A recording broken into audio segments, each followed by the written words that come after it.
Well, ladies and gentlemen, we've been receiving very interesting updates regarding specifically Donald Trump's relationship with Israel and Benjamin Netanyahu, with the Times of Israel saying in a report that Trump is disappointed with Netanyahu, will continue Middle East policy objectives without Israel.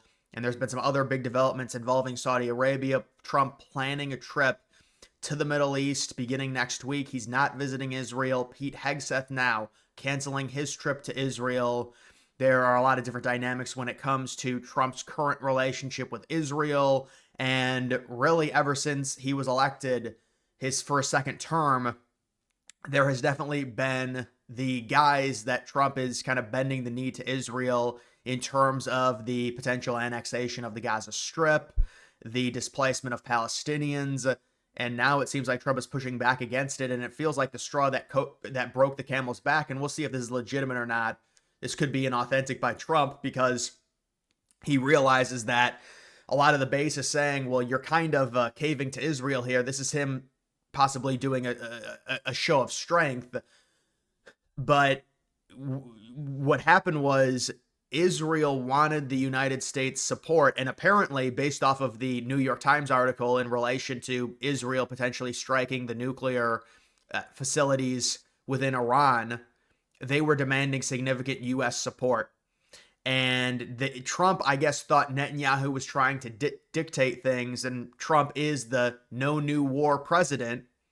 And you're talking about a Middle Eastern war. That is something that Republicans, kind of the new age MAGA, has really gotten away from. It's the idea of shedding the neocon type Republican policies. And you're talking about being full neocon, a potential war in the Middle East, even if it is proxy with Iran. And there's been U.S. troop movements within the Middle East. There's been a lot of stuff. People say, well, maybe it's a Trump negotiation tactic. That's what I thought it was.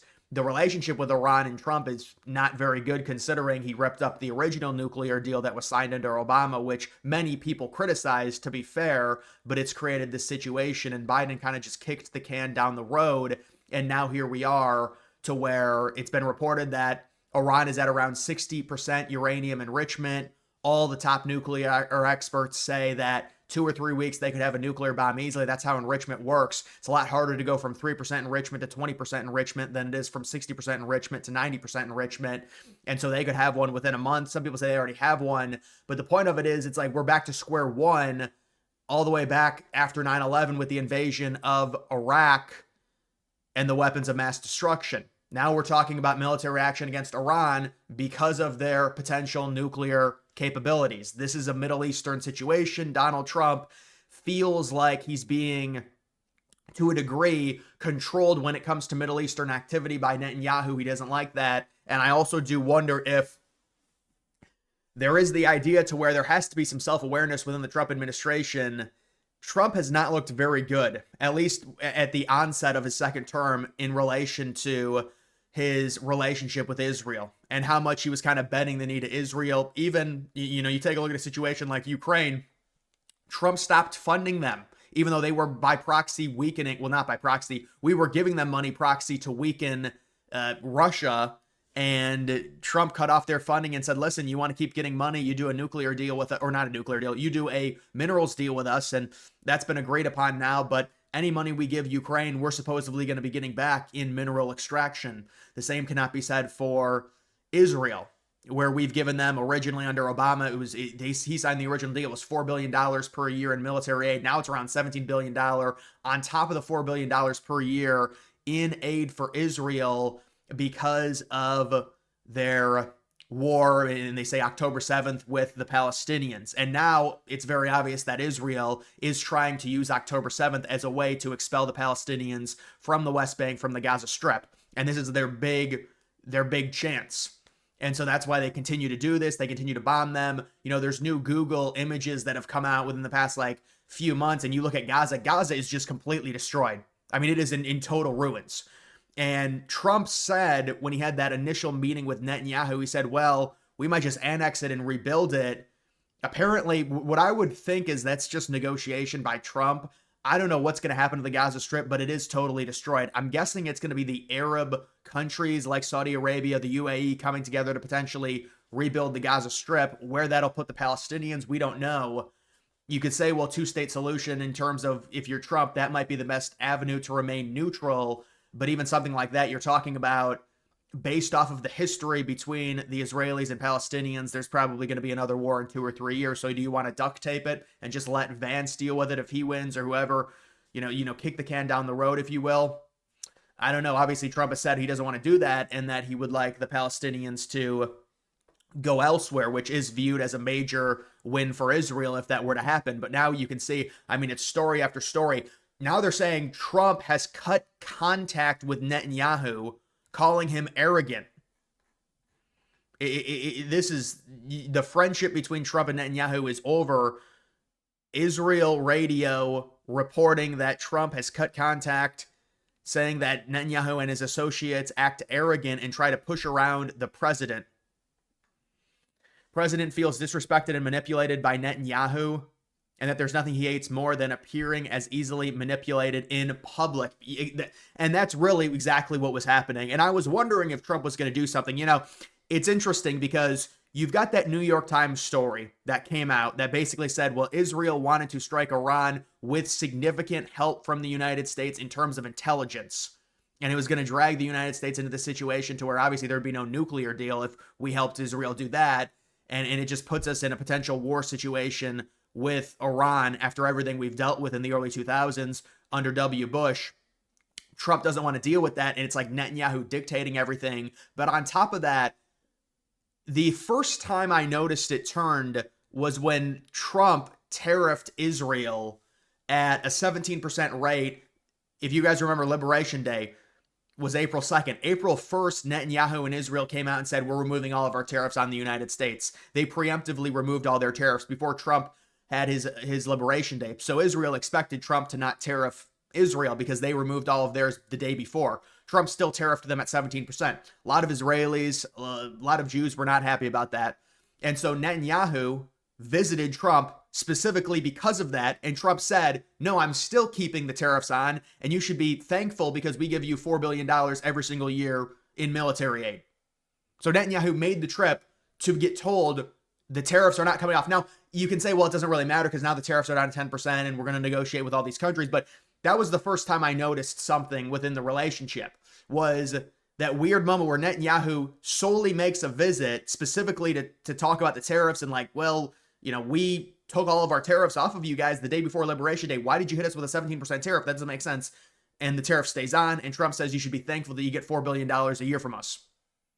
That was when I first noticed the swing. And you can say, well, yes, this is a lot of it. It's this public perception of, to a degree, Israel controlling Trump. And Trump, whether it was his advisors or he realized, he noticed that there was this thought, he's really pushing back against it. And the Iranian nuclear deal is really, I mean, there's other stuff with Saudi Arabia we're going to go over, but you want to talk about Israel desperately wanting to weaken Iran and Trump saying, I'm not having it. I'm not going to be involved. If you want to weaken them, it's not on the United States' dime. It's not on our intelligence. We do not want to further alienate ourselves within Arab countries. And so this is very, very interesting to see. But you can see there's that report. And you also do have this is a major L for Israel. Trump will grant Saudi Arabia a peaceful nuclear program without demanding normalization with Israel in return. Remember the Abraham Accords, they were supposed to include Saudi Arabia possibly later. Then October 7th happens, and they're still not a part of the Abraham Accords. Saudi Arabia is not. There was the idea that people were telling me, well, maybe Trump's major announcement that's happening, people say, I thought it was supposed to happen yesterday, today, or you could argue, well, maybe it was the UK trade deal. I don't think it was that. People were saying, well, maybe it's Saudi Arabia joining the Abraham Accords. I mean, based off this information, the idea that Trump would grant Saudi Arabia a peaceful nuclear program without demanding normalization, that kind of goes against it. You've also got this. Hegseth has canceled his visit to Israel. Trump is not going to Israel. There's definitely some pushback by Trump. It feels like, based off of how the public perception of Trump's and Netanyahu's relationship was. And so we'll see where this goes from. I mean, the big stuff is the nuclear deal, and obviously Israel-Palestine as well. But the nuclear deal with Iran. We don't want a new war sprouting up where the United States support. It's like, well, you don't want to let Iran get a nuclear bomb, but it's just, we dealt with this already in the early 2000s, the fear of weapons of mass destruction in the Middle East, thousands of miles away, 5,000, 6,000 miles away from the United States. Us being involved in this, the juice is not worth the squeeze. It's just not. I mean, you want to be worried about nuclear bombs. Well, North Korea has a nuclear bomb, or they've got nuclear capability. Pakistan and India, who are both have a hot war right now within the Kashmir region, they both have nuclear capability. I mean, this is just how it is. He's granting Saudi Arabia nuclear capability without normalizing their relationship with Israel. So it's like, from reading the tea leaves, I really don't think Trump will be helping Israel against Iran. And we'll have to see. Will there be maybe an event that happens that's a catalyst that forces Trump to maybe try and help Israel, depending on a number of things? It feels like that's the only way, if there's some type of event that happens, because right now Trump really is not. He did not like where his public relationship, the public perception of his relationship with Netanyahu was, and he's taken multiple steps, and to the point where now they're saying he's cut off contact with Netanyahu. We don't know how long that's for. We don't know if that's true. But, there are many articles that have come out within like the past 12, 14 hours that the United States relationship with Israel has taken a turn now to where Trump is saying, well, no, we're really angry. We know what came out within the New York Times article on the Iran nuclear deal. Israel wanted help. Some of the neocons within the Trump administration said yes. Trump fired Waltz, who was a main neocon, or he didn't fire him, he reassigned him to like ambassador of the UN, some nothing job. And Trump said, no, we're not doing this. I don't want to do it. How about Vance? So JD Vance, by the way, his wife is Indian. Everyone's like, well, what about that? JD Vance has said, well, Pakistan and India is 100% not our business. That's what JD Vance said. JD Vance has been really good recently. He said that. JD Vance also, in the leaked signal message, came out against what Hegseth was going to do against the Houthis. And now we've also got the story with the Houthis to where he didn't consult Netanyahu or Israel when it came to the ceasefire with the Houthis, to where now they're not going to attack American ships. And Vance said in the signal message that we shouldn't even be helping. At this point, it was Europe, because it was an international waters issue. Everyone thought it was about Israel. It's all about Israel. It was about international waters and what the Houthis were doing. But you could say it helps Israel for sure. But now, I mean, we're not even doing that. We've reached a ceasefire with the Houthis, which with Israel was not consulted with or involved in, and they weren't happy that Trump was able to get that done. So, and by the way, Vance was against even action against the Houthis in Yemen in the signal message that came out. So and we know that the New York Times reported that Vance was also against action against Iran. So was Tulsi Gabbard. So was Hegseth. So was Trump. These are all the main players. They're against this Middle Eastern escalation. And there's definitely a breaking point with Netanyahu and what Israel wants to do. And if Israel wants to do something, Trump is saying, you're going to have to go at it alone. We're not going to be involved in this proxy situation. Especially someone like Trump, who he's got MAGA. That's the whole shedding of the neocon era within the Republican Party. So this is big stuff. We'll see if this is real. We'll see if Trump's real about this. I mean, but they're seriously reporting he's cut off contact. I mean, these are really, really good developments. Trump reshapes Middle Eastern policy. Major realignment, U.S. Middle Eastern policy, stepping back from traditional pro-Israel positions. Well, I don't know about that. We might have to slow the roll on that one. We'll see how Trump handles this stuff. I mean, that seems like a little bit early to say that, but Trump pursues diplomacy with Houthis, excluding Israel from the equation. Trump negotiated ceasefire with Yemen's Houthi movement, halting U.S. airstrikes in exchange for a stop on attacks on American shipping. The agreement was reached without involving Israel. Distancing U.S. policy from Israel, Trump removed the demand for Saudi Arabia to normalize relations with Israel as a condition for progress in civil nuclear cooperation talks, according to Reuters. That's a major shift. Trump re-engages regional rivals independently. Trump is engaging with Iran and Saudi Arabia without Israeli involvement. Well, that one, I mean, it's a little bit less in terms of that. But the point of it is Trump is really reshaping things, it looks like, within the Middle East. And these have all come out within the past, 12, 14 hours. This move by Trump to maybe shift away from Israel and I mean, I don't know, in terms of it doesn't seem like he's really budging on the Palestine Israel topic to where there is a significant support for Israel. But there's been the talk with Trump. He got a lot of money in 2024 in the campaign from Jewish donors, and so I think Trump realized it was probably a bad look to have this constant support, and especially the idea that they would drag the United States into another Middle Eastern war, especially with Trump's legacy, which is the idea of no new wars. You take the stands with India, Pakistan, it seems pretty obvious we're not going to be involved. Trump has said we're not going to be involved. We're going to be neutral. India, Pakistan, they've had 4 or 5 major conflicts within that Kashmir region. They were both united under the British Raj, and then the British Raj left and granted those countries independence, and it's like half of the region within the Kashmir is controlled by India, the other half is controlled by Pakistan, but that's not our problem, and that's what Trump is saying. So now Trump is we'll see if this is legitimate, but I mean, there's been other things that have happened, like the Iran situation.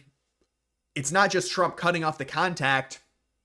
It's also the Iran situation, and it's also even something like the tariffs, to where, Israel removed all their tariffs. There were a lot of Israelis bitching about that and complaining that Trump kept the 17% tariff on, because Netanyahu then visited, and it was like an embarrassment, because then Trump just kept them on anyways and said, you should be happy we're giving you $4 billion. So we'll see where this leads. You've got to be very skeptical of this. Really, it just comes down to the fundamental, bigger Middle Eastern problems, like the Iran situation with Israel trying to be more aggressive, like with Palestine versus Israel. Although there's really no way for Trump to win Palestine versus Israel, and we know Trump supports Israel. And it's one of those things to where you can say, well, we want a 2-state solution, but that's not really solving the problem at all. But maybe that's what Trump should do. I don't know. Maybe that would be the most cordial thing you could potentially do, rather than expelling the Palestinians. But there would be another war that happens in the near future. You do a 2-state solution with those. I mean, maybe you could have a DMZ, but it just seems unlikely, especially with how destroyed Gaza is. That situation is there's no having those Palestinians live in the Gaza Strip. It's been destroyed by Israel. So something has to happen within that situation. I don't know exactly what, but Trump is saying at least he's trying to move the ball forward. Maybe the Gaza Strip gets rebuilt with Arab money. That's what I think probably is going to happen, but I don't know where that puts the Palestinians. You could say the West Bank, but apparently they also want, Israel wants the West Bank as well. So we'll have to see in terms of that. But guys, this is an interesting shift by Trump when it comes to Middle Eastern policy. We'll see if this is for real or not. But make sure you like this video down below. Also follow me on X. Link to that's always in the description.